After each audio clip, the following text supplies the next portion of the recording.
all-consuming and busy process, and we will forgive you if you go and vote.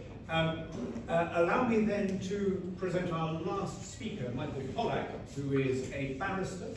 He is particularly distinguished in the field of international law. He's worked a lot with the United Nations, and he's the director of, is it Justice Abroad? Have I got that right? Which campaign? Well, it's kind of in the title, isn't it?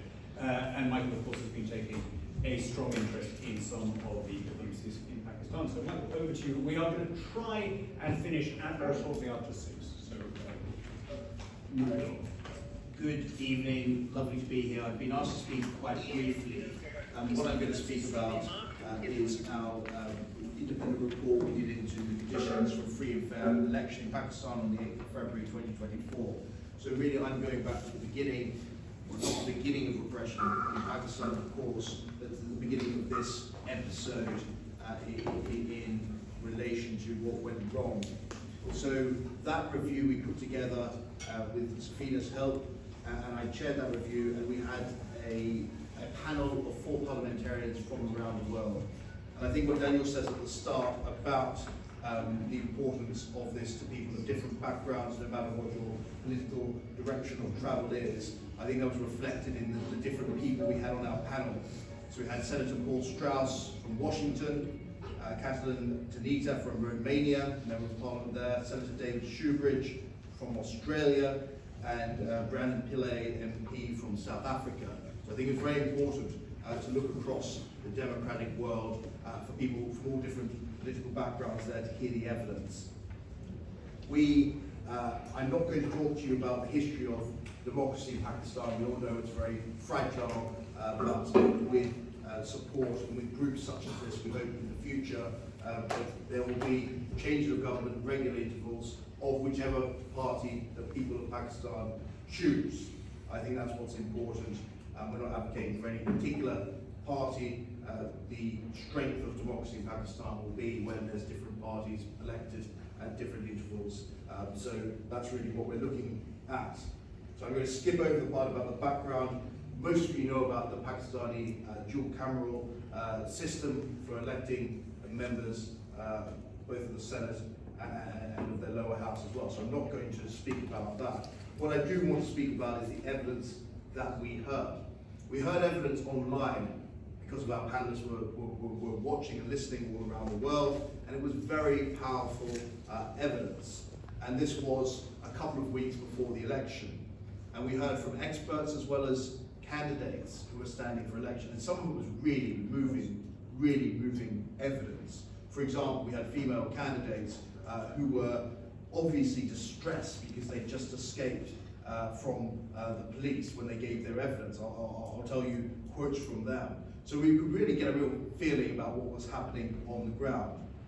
We started our evidence with Aima Wahid from Amnesty in Australia, who gave a really good background about the conditions of repression in relation to journalists, in relation to registration of candidates, candidates going on to register and not being allowed to do so, and the terrible repression, including the killing of the journalist Arshad Sharif, the assassination of the journalist Arshad Sharif in Kenya. He was in a car which was shot up, apparently by the Kenyan police in very suspicious circumstances. You can all go and find the Pakistani security report into what happened to him, which is a good piece of investigation, if I can say so, and nothing in Kenya has happened since then in relation to that assassination, apart from the High Court there saying that there's been a failure to investigate. So that's the kind of status of that really worrying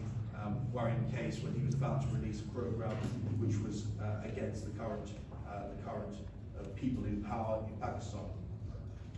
She gave some very powerful quotes, but next we had Kamil Shahzab, a former member of the National Assembly, and she was the president of the women's wing of the PTI, and she gave evidence about the suffering and violence that female politicians were being subject to.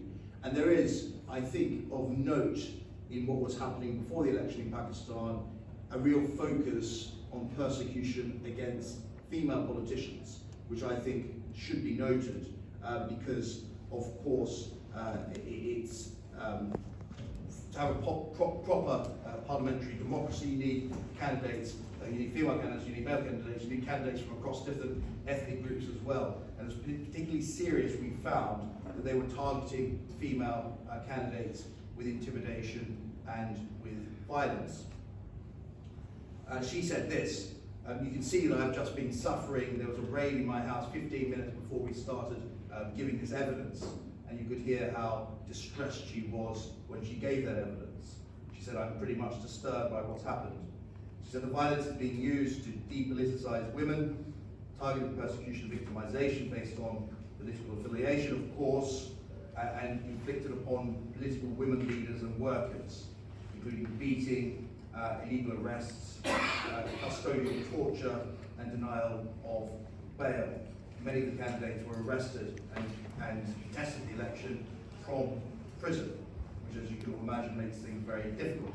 The next witness we have is Malik, and she was the daughter, or she is the daughter of Ali Malik, who is a politician.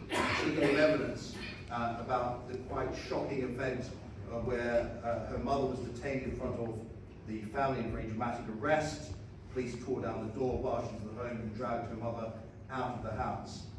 And she's obviously very young, but she gave very powerful evidence about what had happened to her mother, who'd done absolutely nothing wrong but seek to stand for election. So it was very powerful evidence from her as well.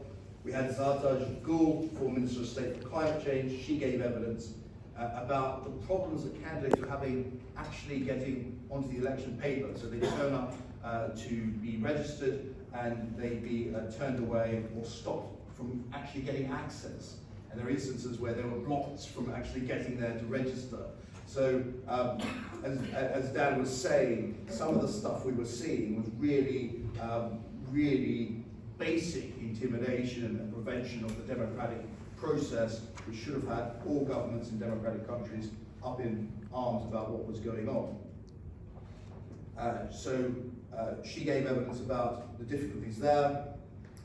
We've heard about Azam Swati in relation to the repression placed upon him, beaten in front of his family. He was one of our witnesses as well in the report, and you can read his evidence if you go and look for our report. It was very, very